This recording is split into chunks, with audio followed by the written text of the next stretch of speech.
So it's really funny that I would see this video today of all days because I literally just got back from babysitting. And I mention that because I used to be a full-time nanny. I nannied all throughout college. I nannied during that transitional period while I was looking for a job after I graduated.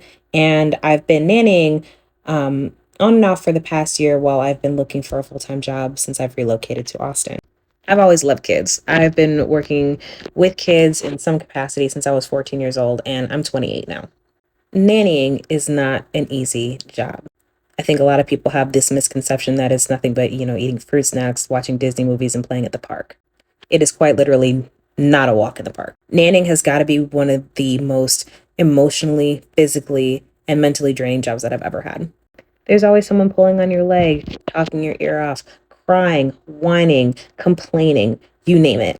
When I was dealing with babies, I was neck deep in dirty diapers and having like a mild case of psychosis as a result of listening and dealing with colic. You don't have a free moment to yourself. You don't get to pee by yourself. You don't get to eat by yourself. You don't have a moment to think by yourself. And I think one of the most difficult things for me was dealing with the fact that I was so incredibly lonely. Seriously, like imagine the most intellectual conversation that you have all day, every day for months is with a 4-year-old. And at the end of the day, I would go home and I would sit in my car before I went inside just to decompress because I was just so exhausted from having spent my entire day catering to everybody else other than myself. Now, doing this for a year has really put some things in perspective for me when it comes to having children. Because at the end of the day, being a nanny was my job. It was something that I got paid really well to do.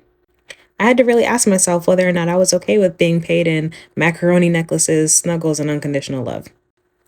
And I don't think that that is going to be enough for me, if I'm being completely honest. I honestly feel like the only reason I ever really wanted kids was because it sounded good, it looked good, it's what my parents wanted me to do because obviously they want grandchildren.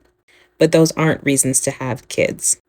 I think about it often that if I have been this exhausted as a result of just nannying full time, imagine what motherhood is like because you don't get to turn that off and it's a job you commit to forever. There are so many people who are brought into the world now who weren't supposed to be here by people who weren't prepared to have them here.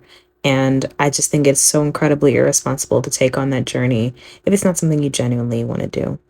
And honestly, it's not even just about the quality of the life of the child, but the quality of the life of the parent. If parenting is not going to bring you unconditional joy, then don't do it. End of story.